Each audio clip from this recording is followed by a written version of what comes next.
उसके बाद नेक्स्ट है देखिए आपका, तो अब आप इस तरह के क्वेश्चन आप इजीली निकाल लोगे, कुछ आपको मुश्किल नहीं होगी। उसके बाद नेक्स्ट आपका आ जाएगा, जब हम करेंगे नेक्स्ट तो आ जाएंगे बैंक से रिलेटेड ट्रांजैक्शन। ठीक है, बैंकिंग ट्रांजैक्शन।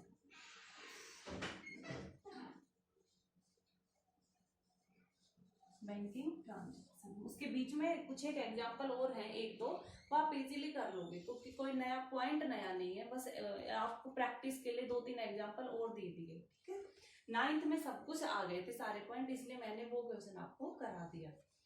अब आपके आ जाएंगे आगे आगे आपके बैंक से रिलेटेड लेन देन भी आएंगे कि हमने बैंक में पैसा जमा कराया, बैंक से पैसा निकाला, तो उनकी हम कैसे एंट्री करेंगे वो देखते हैं। ठीक है, तो आज हम समझते हैं। तो फर्स्ट है देखिए हमारा फर्स्ट एंट्री, जब हम बैंक में डिपॉजिट कराते हैं अमाउंट। ठीक है, जब हम बैंक में पैसे जमा कराते हैं, जब बैंक में पैसे जमा कराते हैं तो हमारी एंट्री क्या होगी। देखिए, हम अपने घर से पैसे लेकर गए और हमने बैंक में जमा कराए। ठीक है, तो हमारे पास से वो पैसे क्या हो जाते हैं, कम हो जाते हैं, लेकिन किसके पास चले जाते हैं, बैंक के पास। तो हमारी एंट्री हो जाती है, पाने वाला कौन हो जाता है, बैंक।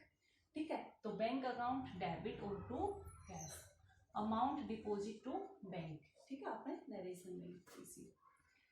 नेक्स्ट आपका बैंक से रुपए निकलवाए, विड्रॉ करें। ठीक है, रुपए निकलवाए, रुपए निकलवाने पर, और जब हम बैंक से में जाते हैं रुपए निकाल के लेके आते हैं तो हमारे पास क्या आ जाता है, पैसा, हमें पैसा मिल जाता है, तो हमारी एंट्री हो जाएगी कैश अकाउंट डेबिट।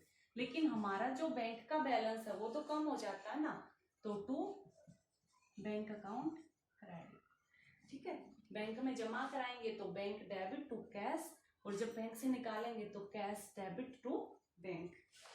नेक्स्ट है हमारा थर्ड, यदि किसी कस्टमर से हमें कोई चेक मिला है या ड्राफ्ट मिला है और हमने उसी दिन उसे बैंक में जमा कराने के लिए भेज दिया, जैसे हमने किसी को उधार में सामान बेच दिया था और उसने पैसे की बजाय हमें ना चेक काट के दे दिया, जैसे 4 तारीख को उसने चेक काट के दे दिया और 4 तारीख को हम उस चेक को बैंक में जमा कराया। ठीक है, तो हम क्या एंट्री करेंगे, तो हम अपनी एंट्री करेंगे बैंक अकाउंट डेबिट, क्योंकि जैसे ही हमने उस चेक को बैंक में जमा कराया, ठीक है, बैंक क्या करेगा, उस चेक पर जो अकाउंट नंबर लिख रखा है उस अकाउंट से वो पैसे हमारे अकाउंट में डाल देगा, इनके हमारा बैलेंस बढ़ जाएगा। और टू घटेगा किसका, कस्टमर का, जिसने वो चेक हमें दिया है, तो टू कस्टमर्स पर्सनल अकाउंट। ठीक है, कस्टमर इनकी यहाँ पर ये है चेक देने पर और उसी दिन बैंक में जमा कराने पर। ठीक है, और उसी दिन जमा कराने पर। टू कस्टमर पर्सनल, यानी कि आपको अभी तो कोई नाम नहीं, क्वेश्चन में आपको नाम मिल जाएगा कि एक्स से हमें चेक मिला और हमने उसी दिन दे दिया, तो यहाँ पे हम क्या एंट्री करेंगे, bank debit to X account credit. Mohan से मिला तो टू मोहन अकाउंट क्रेडिट कर देंगे। ठीक है, यानी कि उस कस्टमर का पर्सनल अकाउंट। ठीक है, तो उसका नाम लिख देंगे हम यहाँ पर। नेक्स्ट आपका फोर्थ, यदि किसी कस्टमर से हमें चेक ड्राफ्ट आदि प्राप्त किया गया है और उसी दिन बैंक में जमा कराने के लिए हम नहीं भेज पाए हैं। ठीक है, हमें चेक तो मिला है लेकिन हम उसको उसी दिन बैंक में जमा नहीं कर पाए। ठीक है, यानी कि चेक हम जमा नहीं कर पाए, तो हमारी क्या एंट्री होगी, हमारे पास क्या बढ़ा ना, तो हमारे पास कैश बढ़ा। कैश तो जब बढ़ता जब हमें पैसे मिलते ना, हमारे पास बैंक का बैलेंस बढ़ा क्योंकि बैंक में अभी जमा नहीं हुआ, तो हमारे पास है क्या, हमारे पास एक चेक है। ठीक है, तो हमारे पास क्या है, चेक इन हैंड, यानी कि हमारे हाथ में ना तो पैसे बढ़े ना हमारा बैंक बढ़ा, लेकिन हमारे हाथ में एक चेक है, तो cheque in hand account debit. और ये चेक किससे मिला है, कस्टमर से, तो to customer's personal account credit, वो वाला सेम। ठीक है, उसके बाद नेक्स्ट है, जब हमने चलो आज तो नहीं करा पाए इस चेक को, मान लीजिए 3 तारीख को मिला था, हम बैंक में नहीं जा पाए, लेकिन इस चेक को हम 4 तारीख को बैंक में जमा करा देते हैं। तो जब बैंक में 4 तारीख को जमा कराएंगे, ठीक है, तो हमारी क्या एंट्री हो जाएगी, हमारे पास क्या हो जाएगा, पैसा मिल जाएगा हमें। तो हमारे पास उस दिन पैसा आ जाएगा, जैसे चेक को जमा करेंगे हमारे अकाउंट में पैसा आ जाएगा। तो बैंक अकाउंट डेबिट। और टू क्रेडिट क्या होगा, देखिए कस्टमर को तो हम यहाँ पे क्रेडिट कर चुके हैं, ठीक है, एक बार उसके अकाउंट से पैसा ले चुके हैं, क्रेडिट कर चुके हैं, अब थोड़ी ना करेंगे। अब क्या हो जाएगा, इनके हमें जब हम बैंक में जाएंगे तो बैंक वाले को हम क्या देंगे, वो चेक देंगे जो हमारे हाथ में था। तो टू चेक इन हैंड, यानी कि जो हमें पैसा मिला है ना उसके बदले में हमने क्या दिया, वो चेक दिया है। और यहाँ पे जो पैसा मिला था उसके बदले में हमने वो चेक दे दिया था, उस चेक पे उस बंदे का नाम था, ठीक है, ठीक है। लेकिन यहाँ पे एक दिन का डिले हो गया तो उस व्यक्ति को हम यहाँ क्रेडिट कर चुके हैं, तो अब उसको दोबारा थोड़ी ना करेंगे। अब तो हम क्या करेंगे, उससे चेक के नाम से एंट्री करेंगे, ठीक है।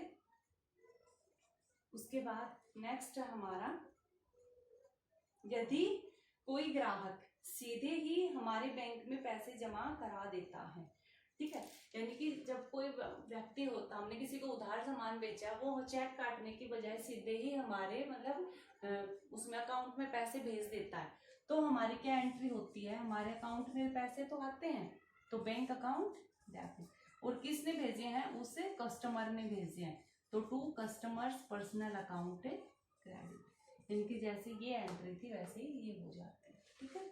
उसके बाद नेक्स्ट है सातवीं एंट्री, कि कई बार ऐसे भी हो जाता है कि बैंक में जमा कराए हुए चेक के अनादरण या डिसऑनर होने पर, कि हमने बैंक में वो जो है चेक जमा कराया, ठीक है, जमा कराते हमने तो सोच लिया कि हमारे पास पैसे आ गए, ठीक है, bank account debit to customer, हमने तो सोचा, लेकिन बाद में पता चला कि वो चेक तो बाउंस हो गए, इनकी उस व्यक्ति ने जिसने ये चेक काट के दिया था उसके अकाउंट में तो इतने पैसे है ही नहीं, उसने चेक काट के दिया 3 लाख का और उस व्यक्ति के अकाउंट में पैसे सिर्फ 50,000 है, ठीक है, तो बैंक कहाँ से ट्रांसफर कर देगा। तो इसको बोलते हैं अप्रतिष्ठित या अनादरित हो जाना, कि वो चेक की अमाउंट नहीं मिल पा रही है क्योंकि जिस व्यक्ति ने चेक काटा है उसके अकाउंट में पैसे कम है। तो उसके लिए हम क्या करेंगे, चेक के अनादरण हो जाने पर, चेक के अनादरण पर हम क्या एंट्री करेंगे, देखिए यहाँ पर हमने क्या करी थी, बैंक टू कस्टमर, जब पैसे हमें मिलने थे नहीं मिले तो क्या एंट्री हो जाएगी, उल्टी हो जाएगी, कि अब हम वापस फिर से पैसे मांगेंगे, किससे, कस्टमर से, तो कस्टमर पर्सनल अकाउंट डेबिट हो जाएगा।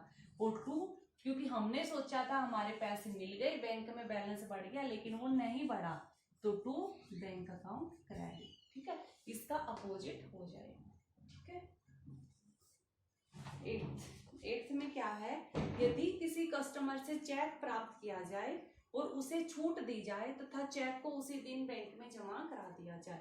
तो देखिए यदि किसी कस्टमर से हमें पैसे मिलते हैं, चेक मिलता और हम उसी दिन जमा कराते तो हम एंट्री करते थे बैंक टू कस्टमर, ये एंट्री करते थे ना, लेकिन अब हमने उसको चलो पेमेंट पर कुछ छूट दी है कि भाई चलो उसका 10,000 का सामान बन रहा था, पैसे बन रहे थे, लेकिन हमने उसको क्या कर दिया, हमने उसको 1,000 की छूट दे दी, ठीक है, तो अब उसने हमें 9,000 रुपए देने हैं, तो वो 9 का हमें चेक दे देता है, तो हम ये एंट्री कर देंगे बैंक टू कस्टमर। लेकिन क्योंकि उसका हिसाब किताब तो कितने से था, 10,000 से, 1,000 का क्या किया हमने, उसको छूट दी है, तो जब हम डिस्काउंट देते हैं तो क्या होता है, डिस्काउंट डेबिट, ठीक है, तो एक और बीच में एंट्री हो जाएगी डिस्काउंट अलाउड की, डिस्काउंट अलाउड डेबिट। तो अब बैंक में हमारे पास 9 आएंगे, 1,000 की हमने उसको छूट दे दी और उस बंदे का टोटल हिसाब किताब हो गया 10,000 से। तो देखिए टोटल हिसाब उसे 10 का ही क्लियर करना था, वो क्लियर कैसे हुआ, 9 आ गए 1,000 के, हमने सोचा कि चलो कोई ना छूट दे देते, लेकिन हिसाब किताब फिर नक्की हो गया 10 का 10, ठीक है। तो सेम ये एंट्री हो जाएगी 8th नंबर पे आपकी एंट्री हो जाएगी bank account debit, discount allowed हमने दिया है, और टू कस्टमर का पर्सनल अकाउंट, ठीक है। नेक्स्ट है, यदि इस चेक का यह चेक अनादरण हो जाए तो ग्राहक को दी गई छूट भी उससे वापस ले ली जाती है। अगर ये चेक हमने बैंक में जमा करा दिया और ये चेक बाउंस हो गया कि उसके अकाउंट में इतने पैसे थे ही नहीं, ठीक है, जैसे ये यहाँ पर करके आए थे, तो ये भी उल्टी एंट्री हो जाएगी। जैसे यहाँ पर था, बैंक अकाउंट को हम क्या कर देंगे, सॉरी कस्टमर को हम क्या कर देंगे वापस डेबिट, जैसे यहाँ पर किया था। कस्टमर पर्सनल अकाउंट हमारा वापस यहाँ पर क्रेडिट है, अनादरण हो गया तो इसको डेबिट कर देंगे और क्रेडिट क्या हो जाएगा बैंक। लेकिन अगर हमने उसको छूट दी है तो अब हम उसको छूट थोड़ी ना देंगे कि भाई एक तो हमने तेरे को छूट दी और फिर तूने हमारे साथ ही चालबाजी करी, ठीक है, चेक काट के दे गया और वो चेक बाउंस हो गया, ठीक है, तो फिर हम उससे उस छूट को भी वापस लेंगे। तो वापस कैसे लिया जाता है, अकाउंट में कोई भी चीज जो है वापस कैसे हो जाती है, जो डेबिट है उसको क्रेडिट कर दो, जो क्रेडिट है उसको डेबिट कर दो। तो हमारी एंट्री क्या हो जाएगी, 9th नंबर पे हमारी एंट्री हो जाएगी, जो कस्टमर है उसका अकाउंट डेबिट हो जाएगा और टू बैंक अकाउंट क्रेडिट हो जाएगा, और जो उसको छूट दी थी, जो डिस्काउंट अलाउड किया था, उसको भी हम वापस क्रेडिट कर देंगे। जब आप 2-3 बार इसको देखोगे तो इजीली आपको याद हो जाएगा, समझ में आ जाएगा, ठीक है।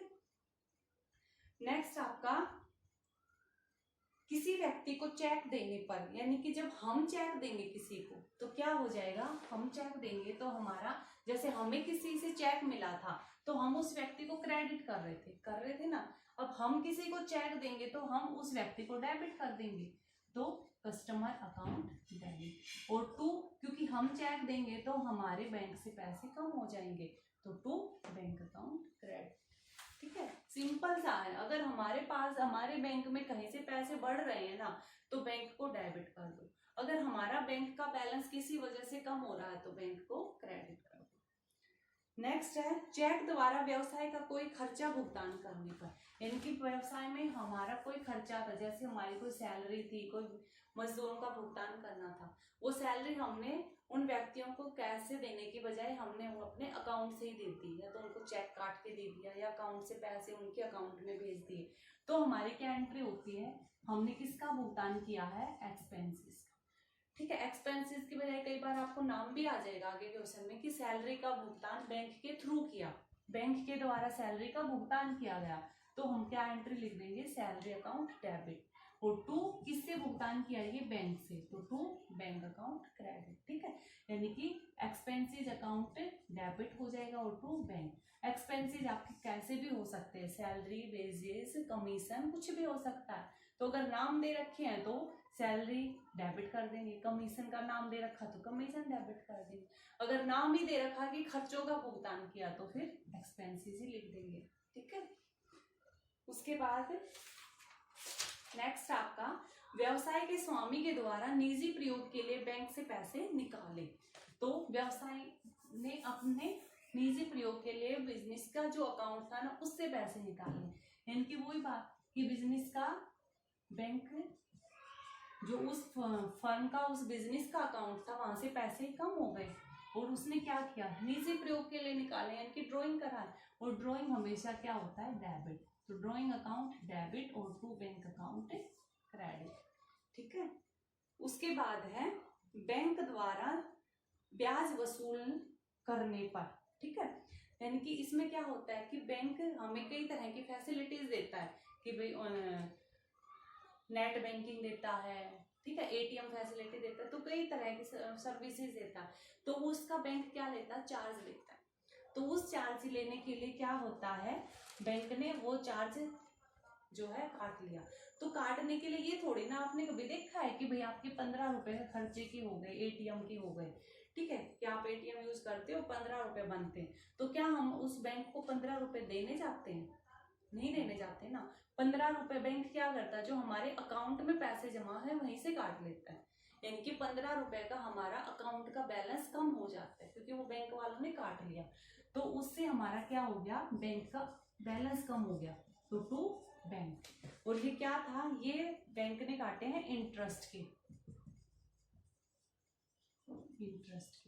ठीक है, तो क्योंकि बैंक ने चार्ज के पैसे काट लिए तो हमारे अकाउंट से तो पैसे काटेगा, वो हमारे पास लेने तो नहीं आएगा, इसलिए हमारे पैसे कम हो गए, तो टू बैंक। और किसके लिए कटे हैं ये पैसे, कम क्यों है, क्योंकि ये इंटरेस्ट के कटे गए, तो इंटरेस्ट डेबिट और टू बैंक क्रेडिट, ठीक है। उसके बाद नेक्स्ट है, बैंक द्वारा जमा राशि पर ब्याज देने पर, ऐसे ही देखिए बैंक में हमने पैसे जमा कर रखे हैं तो उस जमा पर हमें इंटरेस्ट भी तो मिलता है, तो वो इंटरेस्ट बैंक ये तो नहीं कहता ना कि भाई आपका इंटरेस्ट हो गया आप आके लेके जाइए, जैसे इंटरेस्ट बनता है बैंक हमारे अकाउंट में डाल देता है, तो हमारे अकाउंट में क्या हो गए, पैसे बढ़ गए, तो हमारा बैंक का बैलेंस बढ़ गया, तो bank account debit to interest receive, हमें क्या हुआ है, ये इंटरेस्ट रिसीव हुआ है, ठीक है, तो ये एंट्री हो जाएगी। नेक्स्ट हमारा बैंक द्वारा अपनी सेवाओं के लिए बैंक चार्जेस वसूल करना, ठीक है, ये तो बैंक चार्ज था, सॉरी बैंक का, हाँ इंटरेस्ट का ब्याज था कि कई बार जैसे हमने बैंक से लोन ले रखा है, ठीक है, यहाँ पे वो चार्ज वाला पॉइंट समझा गई मैं आपको, हमने बैंक से कोई लोन ले रखा है, उस पे जो ब्याज बनता है बैंक वहीं से वसूलता है।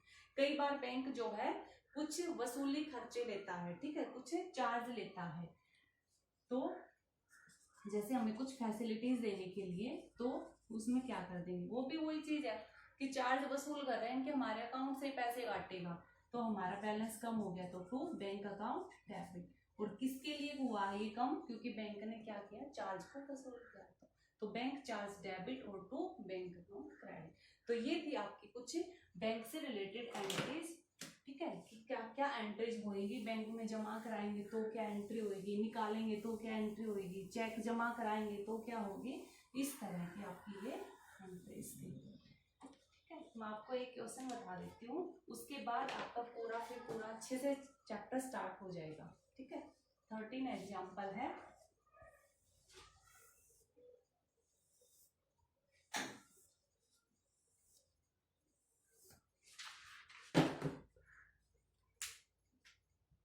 तो देखिए यहाँ 13 एग्जाम्पल है, जो बैंक का समझा है उसी से रिलेटेड मैं कराती हूँ, मैंने पहले ही लिख लिया है, ठीक है, टाइम थोड़ा कम था उस वजह से, पर मैं आपको समझा देती हूँ क्या था। देखिए 13 में आपका है फर्स्ट कि paid into bank for opening A current account, हमने बैंक में एक अकाउंट खुलवाने के लिए कुछ पैसे तो जमा कराने पड़ते तभी तो अकाउंट खुलता है, तो हमने कितने जमा कराए, 25,000, तो हमने बैंक में जमा कराए, तो क्या हो जाएगा, बैंक डेबिट और टू कैश, क्योंकि हमारे पास से पैसे कम हो गए, तो बैंक टू कैश।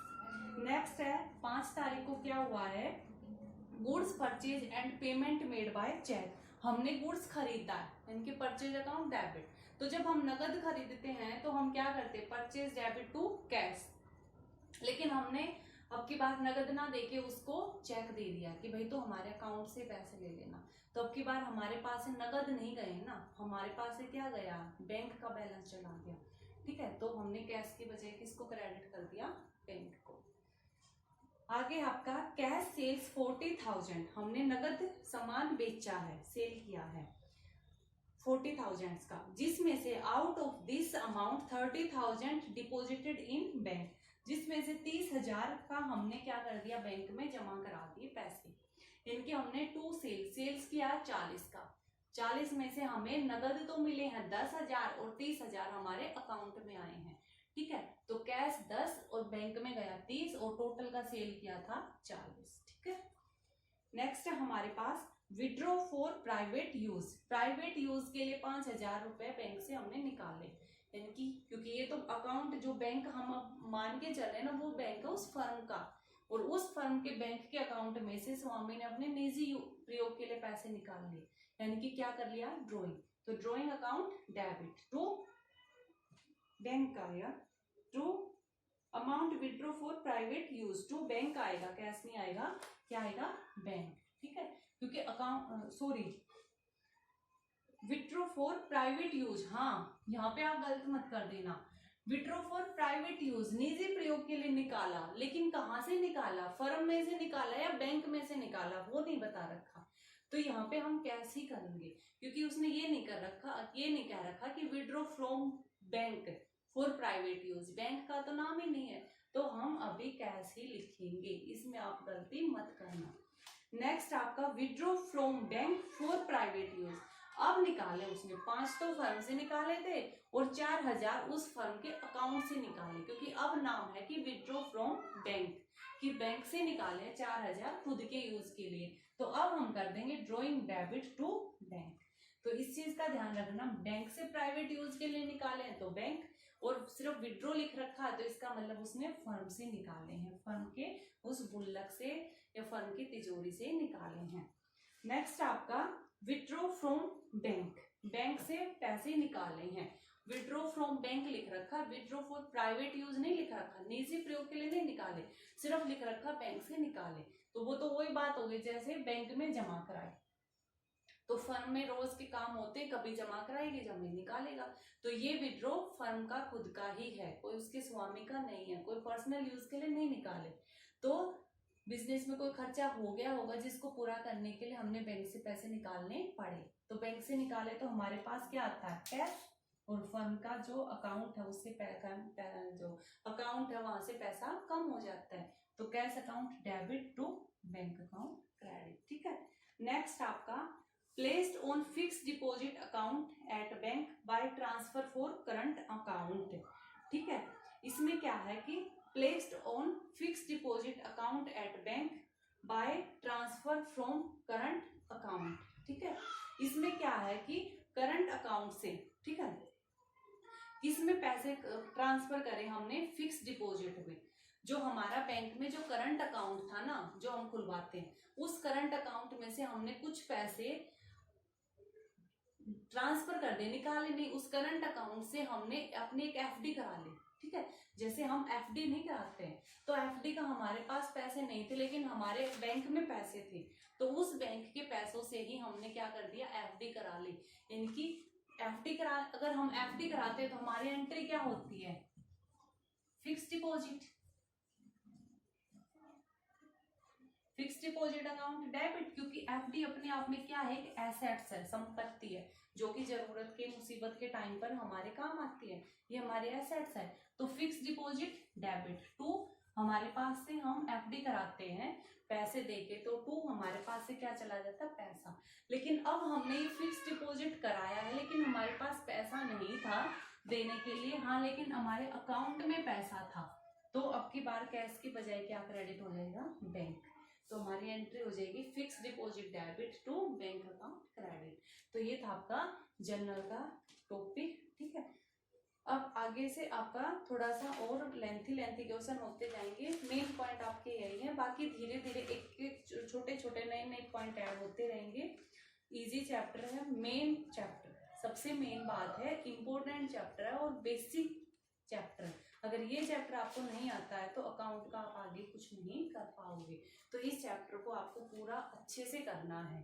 ठीक है। वो दो बार आपको एक एक क्वेश्चन आप निकाल के देखना, अगर ये लेसन का कॉन्सेप्ट आपको क्लियर हो गया तो आपको आगे कोई दिक्कत नहीं होगी।